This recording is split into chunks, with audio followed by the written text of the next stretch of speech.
L'argile. Beaucoup de vidéos, beaucoup de points un peu partout, d'utilisation un peu partout. Dans cette vidéo, on va en faire une bible, un concentré, un résumé, pour que ce soit clair, à la fois en externe, à la fois en interne, et quelque chose qu'on ne trouve quasiment jamais, les contre-indications de l'argile. Car oui, il y a des contre-indications à l'utilisation de l'argile. En tout cas, des précautions. Et quatrièmement, et ça je pense que c'est quasiment inédit, je ne l'ai jamais vu nulle part, c'est l'interprétation que l'Ayurveda pourrait poser sur l'argile. Et du coup, ça va donner peut-être des clés de compréhension en plus. Tu es bien sur la chaîne Vivant, parce que c'est un art de vivre. Toutes les informations que je vais vous donner dans cette vidéo est pour une bonne part de l'expérience personnelle, donc je l'ai vérifié. Pour une autre part, des choses que j'ai lues, relues, recoupées, vérifiées, qui sont en accord avec le reste de mes connaissances. Et une partie que j'ai extrapolée à partir de mes connaissances de l'Ayurveda. Ce n'est pas un avis médical, cela ne remplace en rien ce genre d'avis-là. C'est une connaissance sur un sujet en particulier qui provient et de la tradition de mon expérience personnelle. Ceci étant dit, commençons par l'application de l'argile en externe, donc à l'extérieur du corps. Alors déjà, l'argile, c'est quoi? C'est principalement du silicate d'alumine. C'est un minéral sédimentaire qui se trouve très abondamment dans la croûte terrestre, partout sur la planète quasiment, et qui peut avoir différentes compositions. Pour ça, tu as différentes argiles de plusieurs couleurs. Cette vidéo est sponsorisée, tu pourras voir le lien en description pour aller choper de l'argile si jamais tu veux de l'argile et contribuer à cette chaîne. On parle d'une pierre de couleur. Donc il a la réputation de pouvoir aider à cicatriser davantage, plus vite, mieux. Pourquoi? Parce qu'il y a plein de minéraux dedans, il y a une certaine forme de radiation mesurable, et aussi il protège, l'argile nourrit, et l'argile est antiseptique. Chouette. Donc c'est très très efficace dans ce genre de choses. Donc une plaie, la cicatrisation, faire de belles cicatrices, ça fait vraiment de très très belles cicatrices. L'argile dépollue. Elle a la faculté d'absorber et d'absorber, avec un D et avec un B, selon les argiles différemment en termes de puissance. Et ça fonctionne un petit peu de manière nanométrique comme le charbon actif. Donc ça vient capter les polluants et donc dépolluer par exemple de l'eau. L'argile soigne en profondeur. Parce que si tu le mets en externe, pour une plaie, tu te dis, bon, c'est ok. Par contre, si tu as une douleur beaucoup plus profonde, tu te dis, ben non, et ben si, l'argile va aller anti-inflammer, va aller soigner la zone en profondeur. Alors on parle des muscles, on parle des tendons, on parle des os, on parle de tout ce qui se trouve en profondeur dans la chair. C'est un remède millénaire qui a été utilisé de manière empirique un peu partout, puisque l'argile se trouve partout. Alors je t'ai fait une vidéo sur les cataplasmes, il faudra juste penser à ne pas mettre du plastique pour étouffer le cataplasme. On préférera quelque chose qui respire. Ça fait un vrai bien. Et il y a des types de douleurs, tu sais, tu as des douleurs qui chauffent, tu as des douleurs qui t'inflamment, tu as plusieurs types de douleurs, mais tu as des douleurs vraiment, tu poses le cataplasme, ça coupe la douleur, c'est antalgique, instantané quasiment. Donc évidemment, tu ne vas pas poser de l'argile chaude sur une blessure chaude, donc une brûlure, quelque chose d'inflammé mais chaud. Tu vas plutôt mettre de l'argile froide, et la plupart du temps, sinon, il faudra la mettre plutôt tiède, voire chaude. Une dernière chose très étonnante qu'est capable de faire l'argile en externe, c'est de retirer, de pomper les choses, de retirer les corps étrangers. Alors ça, je ne sais pas comment ça marche. Je l'ai appris, je l'ai mis en pratique, je l'ai vu. Ça marche. C'est incroyable. Si tu as une épine, tu poses, ça va ressortir l'épine. Si tu as des trucs hyper profonds, le truc le plus hallucinant, c'était un bout de verre dans la patte de mon chien, mais qui était à une profondeur mais incroyable, je n'arrivais pas à la voir. Je ne le voyais même pas, le truc. Et au fil des jours, l'argile est venue sortir ce morceau de verre. Et ça marche à peu près pour tout, apparemment.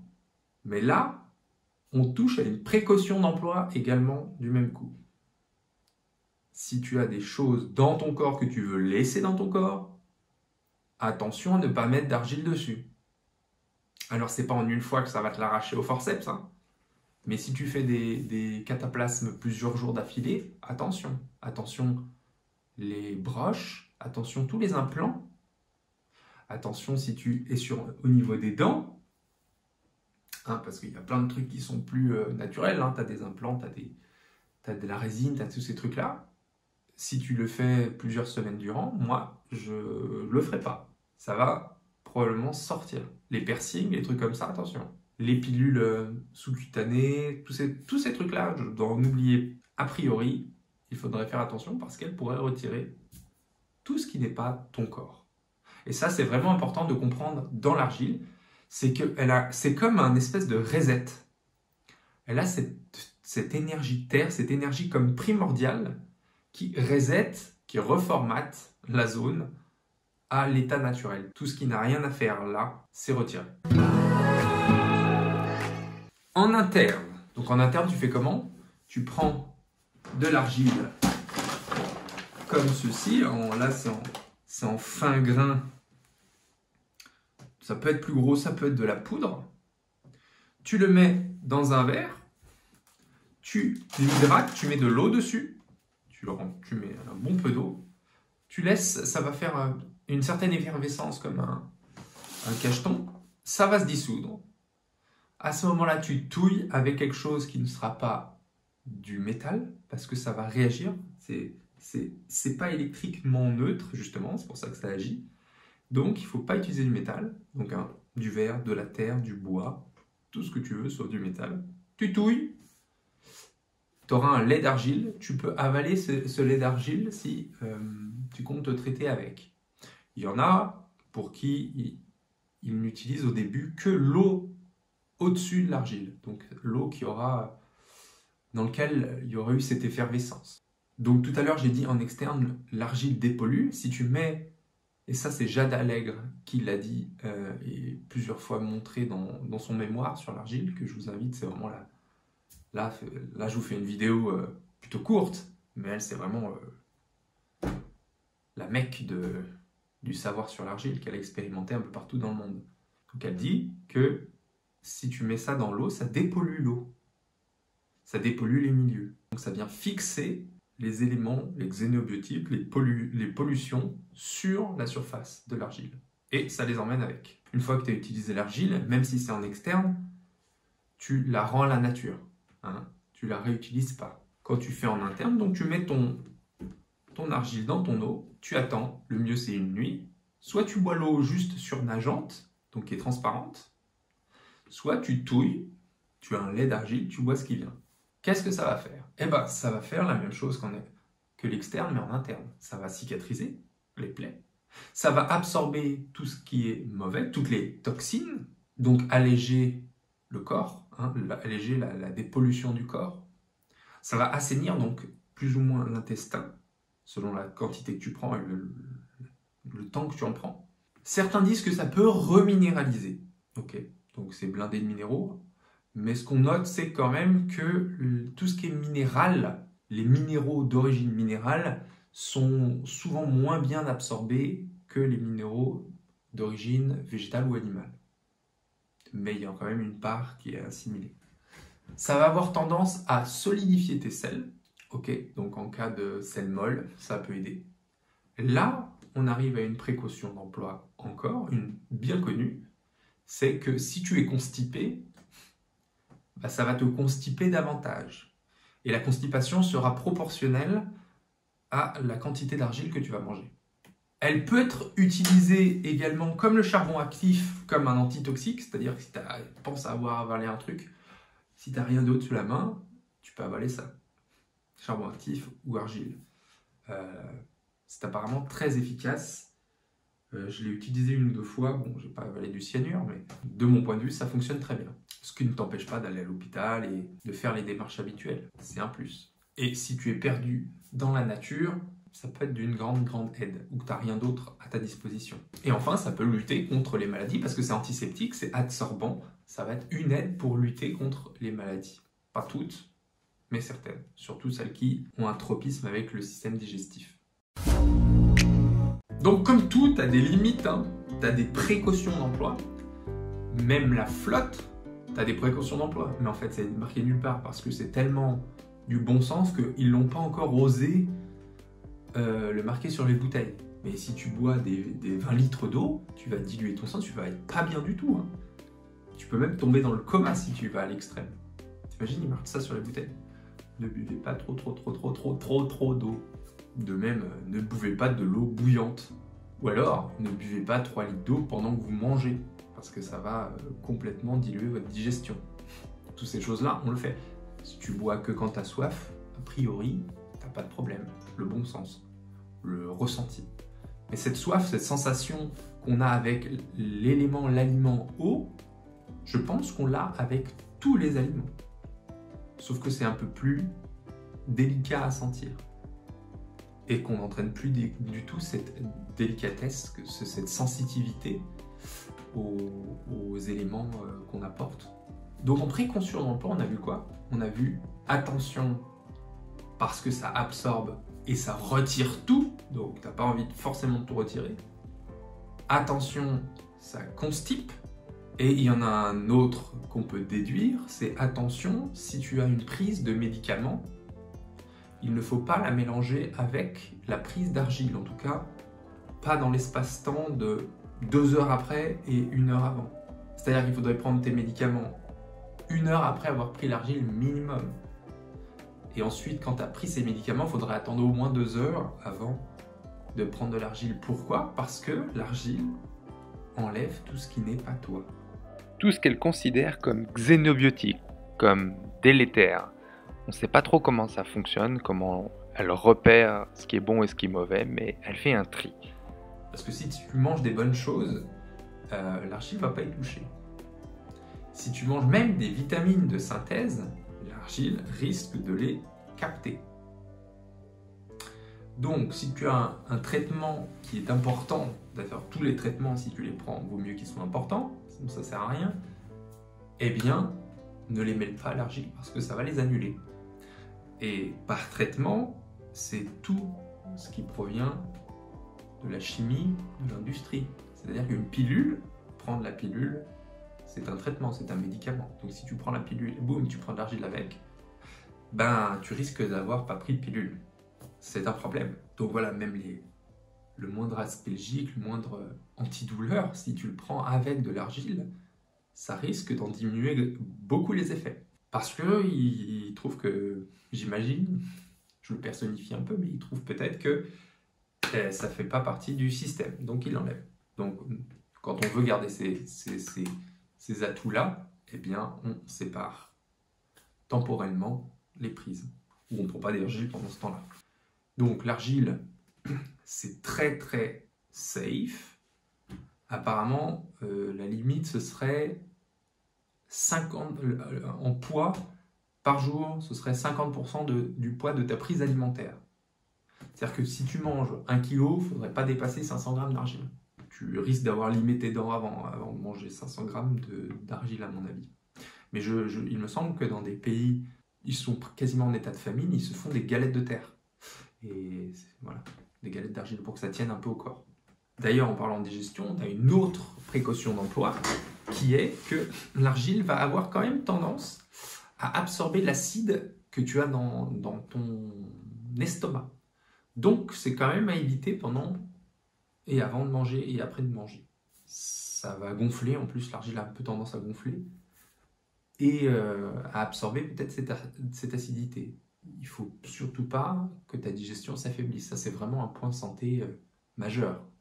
Si la digestion est bonne, c'est vraiment un énorme atout santé. D'ailleurs, c'est l'Ayurveda qui le dit. Beaucoup de maladies proviennent d'un problème de digestion initial, qui après dégénère en plein de bordel dans tous les systèmes. Mais initialement, souvent, ils disent que c'est à cause d'un problème de digestion. Donc il faut en prendre soin. Donc l'argile pendant la digestion, niet. Et puis le dernier qui pourrait, qui est presque anecdotique, mais quand tu peux acheter des poudres très très fines de ce type-là, tu vois ou pas?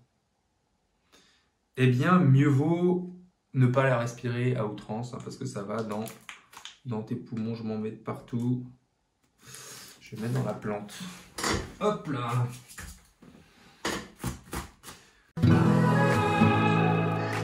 D'ailleurs, à ce propos, on a ici de l'argile blanche et ici de l'argile verte. C'est les seuls que j'utilise personnellement en termes de distinction de couleur. Pour quasiment tout, j'utilise la verte, que je prends en concassé parce que je trouve que ça va tout à fait bien, et pour les cataplasmes, et pour la diluer dans de l'eau. Et j'utilise l'argile blanche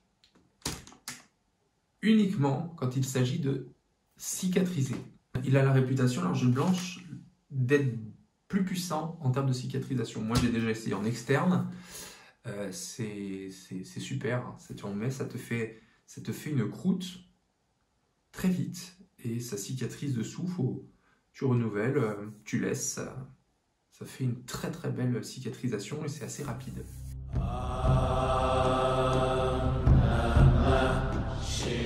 Voilà, maintenant pour finir, on va parler un petit peu de ce qui est peut-être inédit. Que pourrait dire l'Ayurveda sur l'utilisation de l'argile et ses limites aussi? Parce qu'en Ayurveda, tout est équilibre. Tu as des choses qui donnent tel élément, tu as des choses qui contrebalancent d'autres éléments. Donc selon toi, ton équilibre personnel, tu as plus besoin de l'un et de l'autre. Il y a des aliments qui sont tridoshi, qui couvrent un peu tout. C'est rare. Je pense qu'on n'est pas loin de ce type éléments sur l'argile. Cependant, à forte concentration, à forte utilisation, et surtout en interne, on peut être à peu près sûr que ça va augmenter Vata. Parce que l'argile va assécher. En termes ayurvédiques, elle va assécher. Et ça, il n'y a pas... Tu le vois rien qu'en le sentant. Hein. Et donc, l'un des symptômes de l'assèchement, c'est la constipation. Quand tu as trop de Vata, tu y constipes. Les selles s'assèchent. C'est ce que provoque l'argile. Donc si je regarde l'argile comme ça, effectivement, elle est très sèche. Mais quand même, je l'hydrate avant de l'utiliser. Ça la rend onctueuse un peu plus. Donc ça doit diminuer énormément cet effet asséchant. Donc elle doit être quasiment tridoshique. Donc elle peut être utilisée pour Vata de manière ponctuelle. Mais sur le long terme, je pense que ça doit quand même augmenter Vata. J'en suis sûr d'ailleurs. Là-dedans, on a beaucoup d'énergie terre, parce que c'est de la terre, c'est de la terre vivante, hein, c'est de la terre, active. Et donc, ça va avoir un effet extrêmement structurant. Et on le voit dans tous ses effets, ça reconstruit, ça reconstitue. Ça redonne un effet reset, un effet primordial de la structure. Ça, c'est parce que c'est de la terre. D'ailleurs, dans certains pays, quand les gens étaient blessés et vraiment massacrés, si tu te fais rouler dessus par un éléphant par exemple, ils les enterraient complètement. Ils leur laissaient une petite paille, ils les enterraient dans la terre argileuse, hein, et ils les laissaient là plusieurs jours, 3 jours je crois. Et ils les sortaient, et les résultats étaient impressionnants. Je pense qu'ils le font encore dans certaines régions. Donc là, c'est le cataplasme géant, quoi, du coup. Hein.